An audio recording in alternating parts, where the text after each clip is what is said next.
Tapi yang nggak boleh lupa ya usia ayah juga, usia ayah yang nggak bisa dikontrol. Ya sebetulnya bisa dikontrol ya kalau mau menikah sama yang usia lebih muda. Tapi kan Iya, kalau iya. sudah menikah nggak bisa kan. Nah ternyata usia ayah juga berpengaruh. Ada kemungkinan keguguran yang lebih tinggi ketika usianya lebih lanjut. Salam Hmm, kenal Agni, jadi saya Dr. sama-sama. Mahendra, salah seorang dokter yang ada di Bocah Indonesia. Apakah semua kehamilan ada resiko keguguran, begitu ya? Iya, betul. Ha. Jawabannya iya, jelas. Karena banyak faktor yang pada akhirnya nanti menyebabkan keguguran itu sebetulnya. Lalu Ada terus sebenarnya apa aja tuh dok faktornya? Faktor tadi kan sempat dokter Meta kan sempat bahas soal hmm, faktornya nih. Sebenarnya apa aja nih mm-mm. faktor yang bisa membuat ibu hamil bisa mengalami keguguran?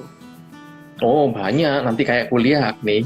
Tapi Oh, kalau kalau misalnya misalnya kita... kayak yang mungkin sering dilakukan ibu secara tidak sadar gitu dok, ibu hamil misalnya kadang melakukan Ah, kegiatan ini tapi nggak sadar bahwa ternyata kegiatan itu bisa memicu atau faktor keguguran juga gitu.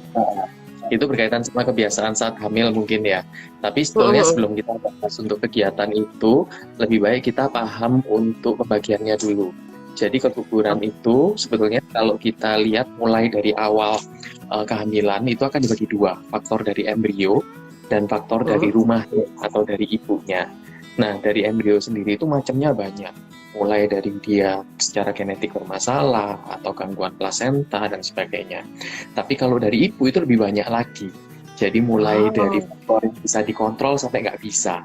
Yang Kalau yang contohnya bisa bisa, dikontrol apa tuh dok? nah contoh bisa dikontrol gitu, itu kan yang Mm-mm. berkaitan dengan kegiatan tadi ya.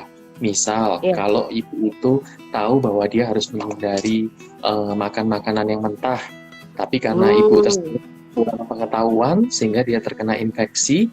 Nah, kalau mau tahu nanti infeksinya apa aja boleh dibahas ya. Nah, maka itu Mm-mm. bisa meningkatkan kemungkinan keguguran. Salah satunya seperti itu kira-kira.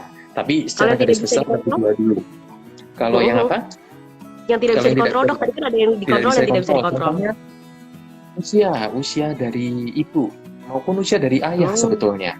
Jadi kalau usia dari ibu akan berpengaruh terhadap kondisi tubuh menyeluruh yang membuat dia bisa mempertahankan kehamilan atau tidak. Kita tahu kalau di atas 35, maka resiko untuk kegugurannya akan jauh lebih tinggi. Di atas 40 tahun lebih tinggi lagi. Tapi yang nggak boleh lupa ya usia ayah juga. Usia ayah yang nggak bisa dikontrol, ya sebetulnya bisa dikontrol ya kalau mau menikah sama yang usia lebih muda. Tapi kan Iya, kalau iya. sudah menikah nggak bisa kan. Nah, ternyata usia ayah juga berpengaruh, ada kemungkinan keguguran yang lebih tinggi ketika usianya lebih lanjut. Berarti Lebih kalau ke karena misalnya genetik untuk dari embrionya nanti. berarti kalau untuk ibu itu di atas umur 35 itu udah rentan ya dok ya rahimnya untuk mengalami Betul, keguguran gitu. Kalau untuk ayah tadi kan betul, ada betul. kalau misalnya semakin tua itu kan juga berpengaruh dok. Ada batasan umurnya Mm-mm. nggak nih? Sebetulnya kalau ayah itu relatif lebih tidak ada batasan umur dibandingkan dengan ibu. Tapi yang kita Hmm. tahu sekarang penelitiannya lebih lanjut adalah bagaimana DNA dari spermanya itu terganggu atau tidak. Normalnya semakin tinggi usia ayah, DNA spermanya terganggu. Tapi ada faktor-faktor lain seperti merokok, alkohol, penyakit tertentu, itu akan membuat DNA dari spermanya bermasalah dan akhirnya meningkatkan chance keguguran. Berarti sebenarnya bukan hanya ada dari faktor ibu aja ya dok ya, tapi juga faktor Betul. ayah juga sangat berperan, apalagi dari umur dan juga kebiasaannya dia ya dok ya. Betul, hanya bedanya kalau dari faktor ayah itu akan menyumbang penyebab yang golongannya ke kualitas embrio, sedangkan kalau Mm-mm. dari ibu bukan hanya kualitas embrio tapi kualitas rumah embrionya. Gitu.